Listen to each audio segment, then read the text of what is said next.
We actually met Tracy at one of our after-work events, and her story stayed with us.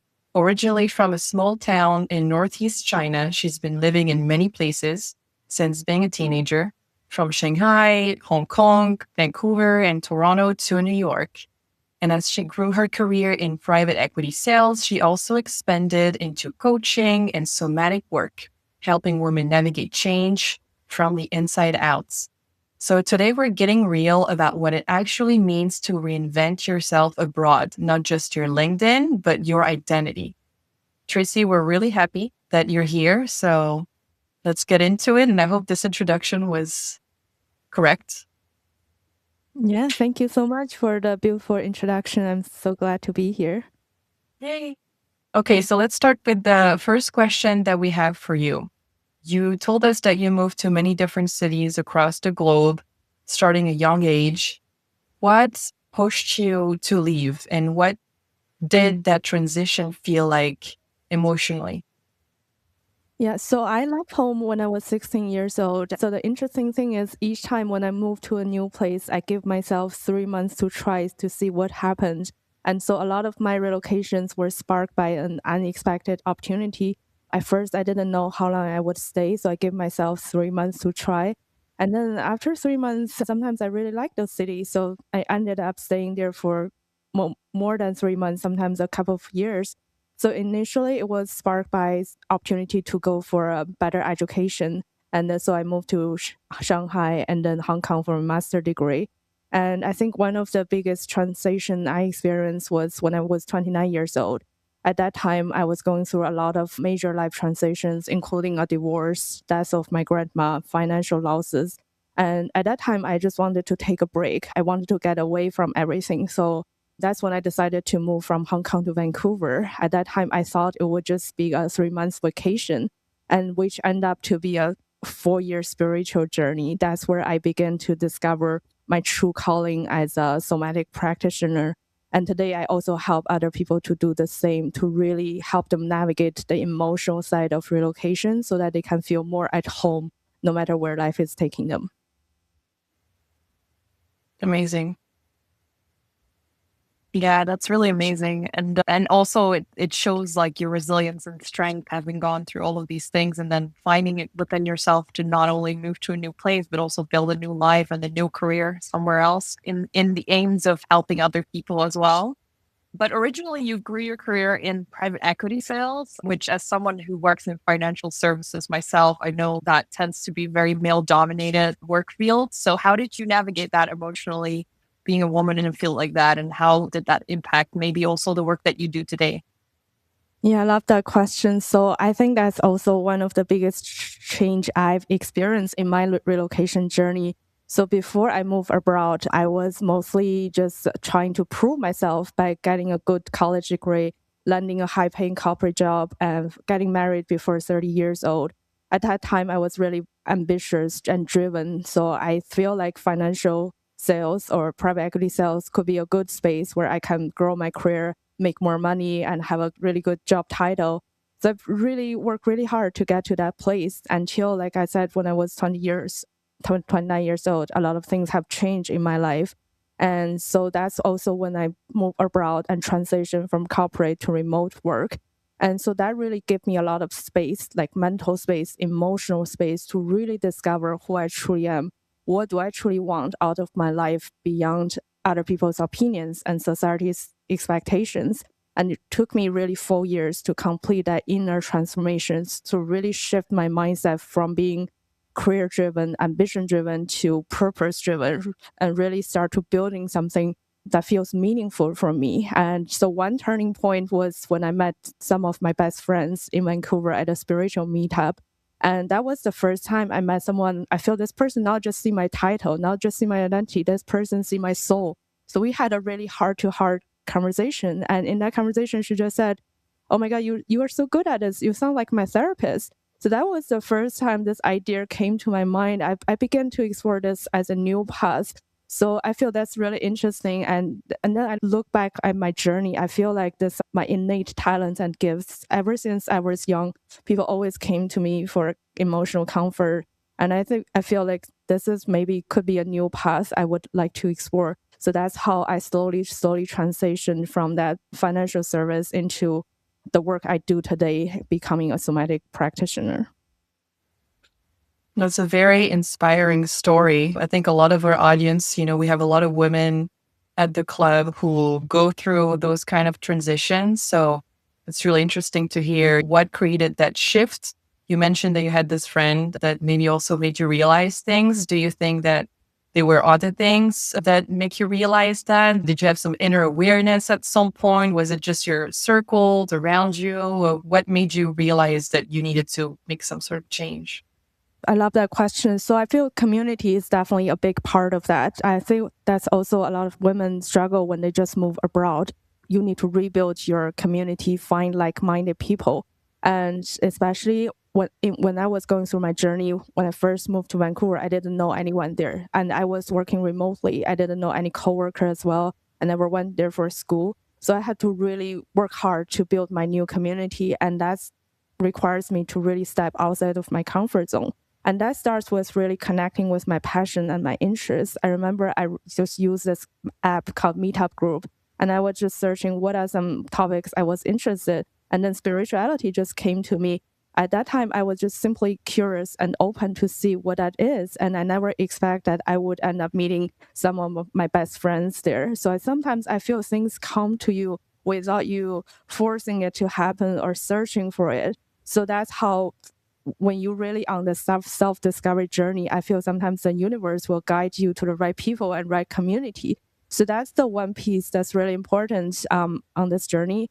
And the other thing I feel is definitely how you deal with your emotions, deal with all of the pain we struggle as we're relocating to a new place. Because relocation, I feel, is never just a logistical journey. It's also emotional journey. When we're moving to a new place, we're going through all those stage where we feel homesickness, we feel the grief, we feel the loneliness, the stress, the anxiety, the regret, and how we are processing those emotions is really, really important because each time I feel once I moved through those emotions, I came to a new awakening because every breakdown leads to a breakthrough. Every point of pain is bringing us closer back home. Once we fully move through those pain, those struggles, we came to discover different sides of us. And that's also how I slowly discovered my purpose.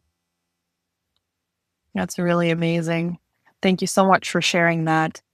And you work in your practice specifically with expats and people that are going through relocation or have gone through relocation recently. And from experience, Lorianne and I know the first thing you have when you relocate is that excitement of being in a new place, discovering a new life, discovering new habits and routines. But what are some things that you found in your work with people that gone through relocation that they don't expect and that brings an emotional layer that they might not be prepared for?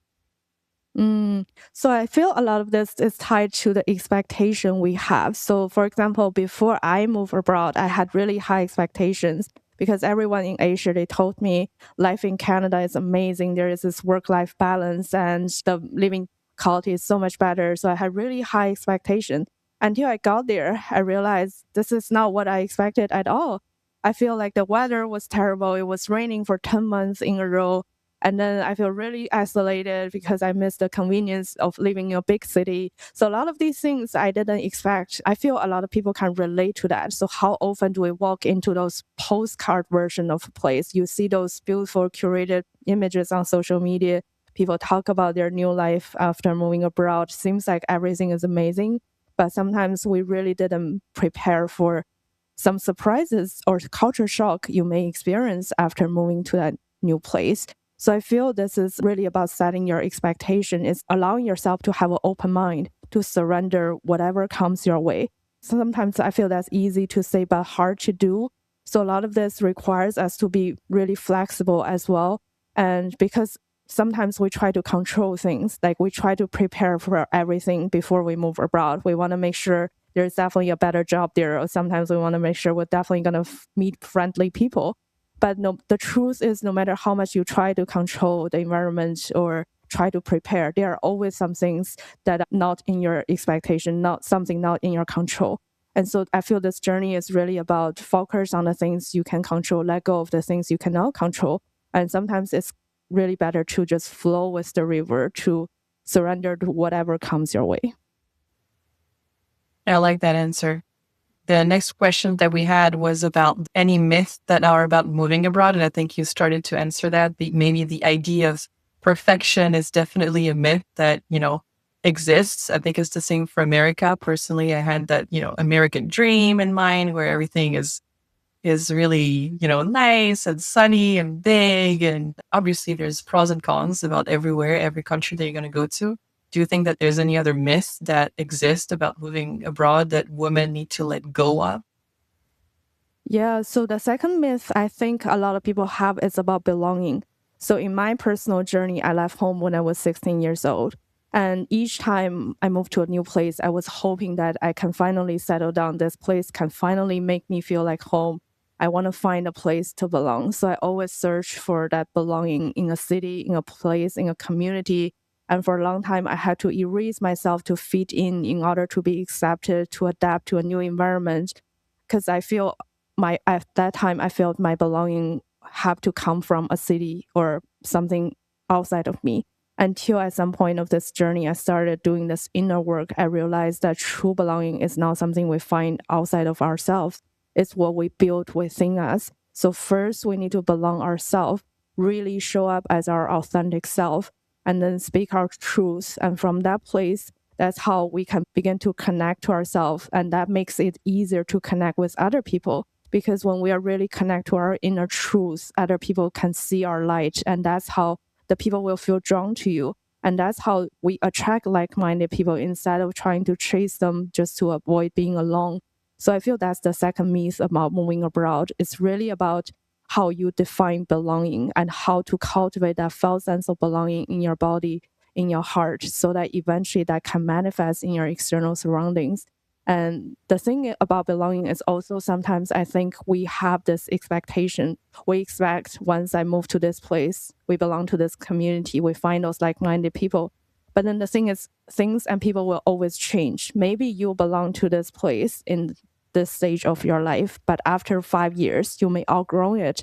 And now you move to the next place, you have to meet new people, you have to rebuild again. So I feel this is also a transient state. It's not static. It's always changing, it's always evolving.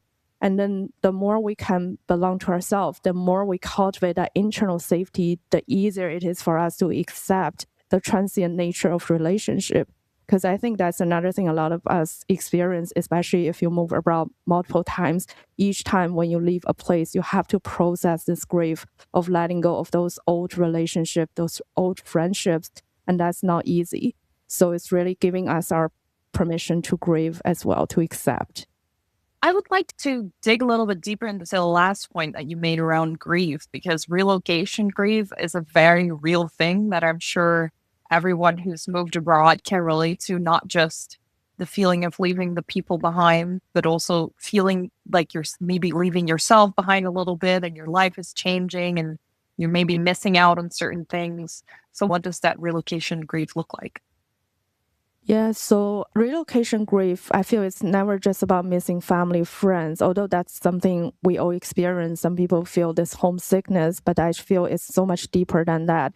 And sometimes it could be just about the small things you miss. It could be the local food, the feeling of walking through your old neighborhood. And there are also deeper things we miss, like the loss of belonging, the loss of identity, the loss of community. Personally, I experience a lot of this grief in my journey. And for a long time, I didn't even know that was grief. I thought it was just sadness until at some point I saw this term that's called the ambiguous grief.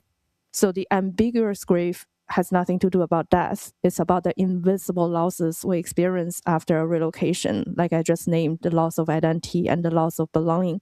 And even though nothing actually died, but we experience the same profound sense of loss and sadness.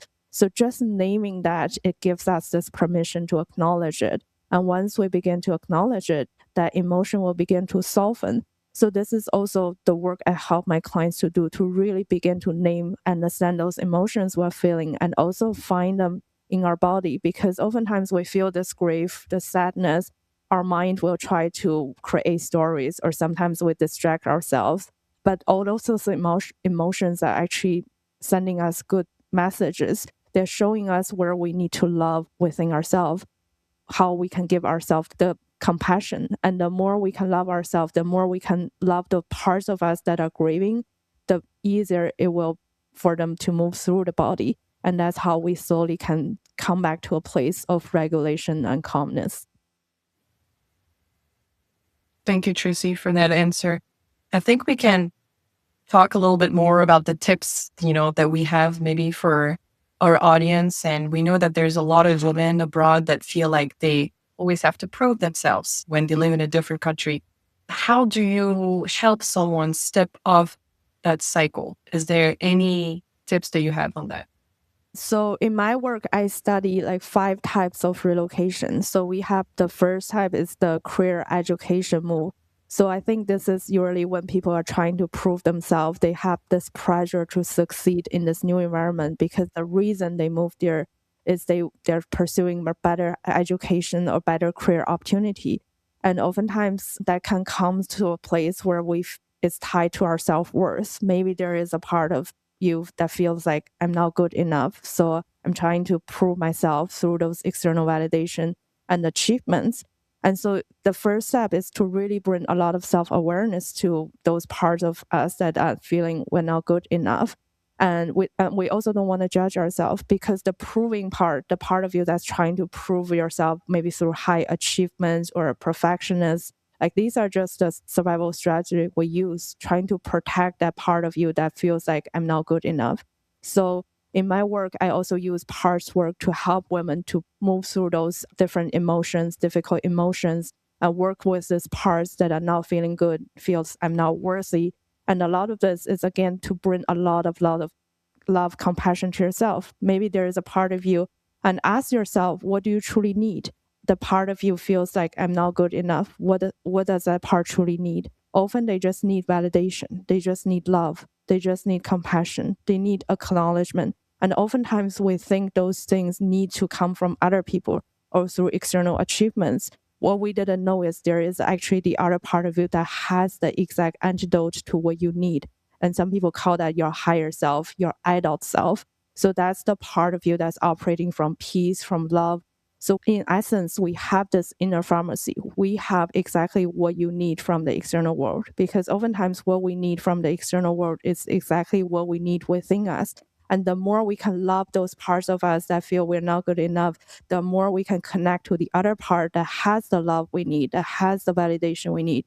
And once these two parts begin to connect with each other, that's when we begin to feel we are validated from the inside out. It doesn't have to be tied to external achievements anymore. Because so often people say we need a car, we need a house, we need a relationship. It's not really about those things. It's the feeling you think those things will give you, the feeling of love, the feeling of peace, the feeling of connection. And the beautiful thing about somatic healing is we help our clients to cultivate those felt sense of love, of peace, of safety in your body. And once you cultivate that in your body, it will begin to manifest in your external world. You will begin to attract more success, more achievements, more love in your external reality, not because you're lacking, but because they just add more fulfillment, more richness, more meaning into your life. So that's my belief. Like everything external only adds value to what's already whole. That's amazing. Makes me a little emotional hearing that, because as someone who's definitely gone through that struggle themselves, that constant drive to be better and prove to the world that I made the right decision to go abroad, to that I'm achieving all these big things. But you are absolutely right that like that has to come from within because otherwise you're never going to outrun that constant game or match of like I need to be faster, I need to be bigger, I need to be better, I need to be when really truly the only happiness you can ever achieve is coming from within yourself. And I think a lot of what you do also involves breath work, Tracy. And we talked about this a little bit at the Women Abroad Club event where we met, but could you maybe explain in really simple terms how working with your body can help you through big transitions in your life? Yeah, absolutely. So I think somatic healing is still a new concept to many people. So I always share this example with people who are new to this. So just imagine maybe you had this experience before when you first moved to a new country, or maybe you just travel there. You just feel this place feels like home. There is no reason. You just feel that energetically in your body. And sometimes you feel that when you visit a mountain, a beach, and then you feel like that feels so nourished. And so that is the goal of somatic healing. Instead of trying to get that feeling from a beach, from a mountain, from a city, we help our clients to cultivate that feeling, that sense of home in yourself, in your body. And so through somatic healing, people will begin to feel more calm, more grounded within themselves without the external environment changing. And then the beautiful thing is, once we begin to cultivate that internal safety, that felt sense of home in our body, life will begin to show you what is the right place for you. And that's when we create this alignment between your external world and your internal world. So that's how we slowly transform our life from the inside out. And so when it comes to somatic healing, the really important step is to regulate our nervous system. And so think about this, because we live in a really fast-paced world. Everyone is always on high alert, hypervigilant because of the stress, anxiety we experience in our day-to-day life. And a lot of that can be managed through regulating our nervous system. And our breath is a really important tool we can use to regulate our nervous system. If someone is always on high alert, they have a hard times to slow down. A simple breath work they can use is just to make sure the exhale is longer than the inhale. Use the 2-4 pattern, meaning inhaling for 2 seconds, exhaling for 4 seconds. Even something simple like that can change your emotional state instantly, because your breath pattern, you will mirror your emotional state. And sometimes we're not too mindful about it. We're just letting the body breathe itself. But when we become more conscious about our breathing pattern, you can actually use your breath to change your emotional state. Think about this, like sometimes when we are too stressed, our breaths tend to become erratic, like becomes much faster. But when we slow our breath down, really allowing our breath to be more rhythmic, more smooth, and then you will also begin to feel the shift in your body, in your emotional state. So this is why it is so powerful to work with our body, work with our breath if we want to feel more emotionally balanced after relocation or major life transitions. It's super interesting. And obviously, we learned a little bit from that concept when you were chatting with us at the event. And we really want to make sure that our members learn from your expertise during a next event, probably with you in collaboration, so that we can all learn from you and feel better in our bodies and in our breath. Do you think that if someone has a really big decision to make, whether it's career oriented, relationship oriented, you think that breath work, in my understanding, is what would be the solution to be more grounded and to maybe make that decision a little easier? Yeah, absolutely. I feel breathwork has been incredibly powerful when it comes to decision making. Again, before I discovered breathwork, I tend to make decision from my mind, from my ego, what looks good on paper. Versus once I connect to my breath, connect to my body, connect to my heart, I tend to make decisions that are aligned with my soul. That's coming from my intuition. So let me use relocation as an example. So sometimes we feel this urge to move to a new place because we're experiencing pain in this current place. And some people may say, I really hate this place, so I want to run away. So that's usually coming from the mind, from the ego. But maybe your soul is telling a different story. Maybe the soul says, I want you to stay, to just really learn the lesson you're supposed to learn in this new place. And once the lesson is learned, integrated, and then that would be the right timing to move to the next. And sometimes the story could be the opposite. Maybe my ego said, I don't want to move. I just want to stay with what's comfortable, what feels safe. But then the soul might be telling another story, say, I actually want you to move. I want you to step outside of your comfort zone to really expand your life. So this work is really about discerning, is this voice coming from my ego or coming from my soul? And then breath work can really help us bypass the mind, because there are a lot of noises in our mind. Oftentimes they come from the fear. We have our mind is the primal protection mechanism we have. And then when we use our breath to bypass the mind, to really jump into our body, and that's when we begin to connect to our soul, connect to our intuition. That's why people always say, listen to your heart. And breath work can really help you do that, to really quiet the noise in the mind so that we can hear what our heart is truly telling us. What about, is it the same as following your guts? You know how people say, you need to listen to whatever is in your stomach, which I think, of course, is related to breathing, I'm guessing. Yeah, absolutely. So I guess different people feel their gut in different area of their body. Definitely, some people feel that in their solar plexus, and it's Right. the gut feeling. And some people feel that in their third eye, which is the space between your eyes, and it's a knowing. So again, the more we use our breath to process those unresolved emotions, the easier it is for us to listen to that gut feeling, to trust that gut feeling. I feel that's the magic of somatic healing and breath work. Love that. Thank you so much. Would you maybe be able to share a small, like, daily practice or daily exercise that people could try to do to feel more grounded when they're going through change, or when they have to make a big decision, or they're going through some sort of stressful event that they could try at home? Yeah, so I would always recommend people doing a morning routine. Just every day when you wake up, don't reach out to your phone. Make sure the first thing is to really just give yourself some time. Sometimes it's just 2 minutes to slow down, to just do a body check in, like scanning your body from the top of your head all the way down, and just checking different area of the body and where do you feel that inner child. Because I feel a lot of those emotions we experience during relocation or major life transition is not something new. It's often just triggered an old part of us that was not healed. So whatever you're experiencing in that moment could be stress. If you really ask yourself this question, when was the first time you experienced that? You usually can trace that back to a single digit number, maybe from 0 to 9 years old. That was the first time we experienced that as a child. And that at that time, maybe our caretakers couldn't attune to us, couldn't really help us process that emotion. So that's when the first trauma happened. And then relocation often just triggered that part of us. But every relocation I feel is an opportunity for deeper healing within us. So every morning, connect to your body, connect to your heart, connect to your inner child, and ask that part of you, what do you need most from me?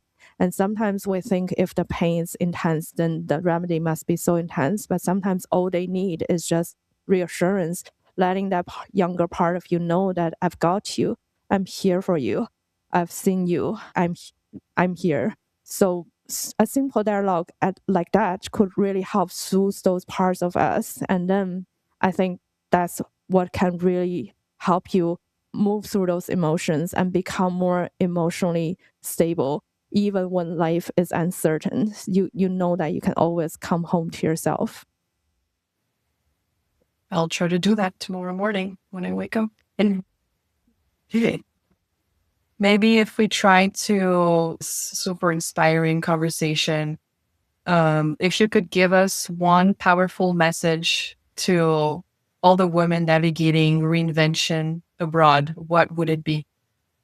I feel a lot of women who move abroad are very independent. We are adventurous, we're ambitious, we're driven. So, and oftentimes before we move abroad, we often got this message that you need to stay strong, you need to toughen up, you have to like hold everything together. But then in my experience, I feel our greatest, oftentimes we think our power comes from our achievements, our status, our resilience. But then in my experience nowadays, I feel our greatest power comes through the portal of love and softness.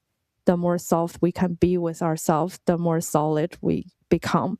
So this journey is really about giving yourself the permission to cry, to feel, to express, and to ask for help, and giving yourself the love, the compassion you needed. And it's okay to slow down sometimes, because that's my philosophy. If we want to go faster, go slow. And so that's what this journey is all about. It's about being soft on the inside, being soft on the outside, and being strong on the inside. That's great. Amazing. I love that. Giving yourself some grace.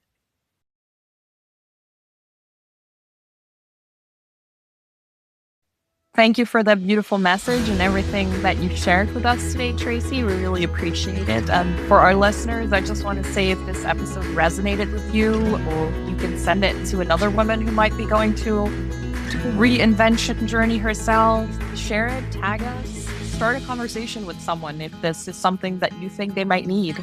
You can also reach out to Tracy. We'll make sure to put her website in the show notes.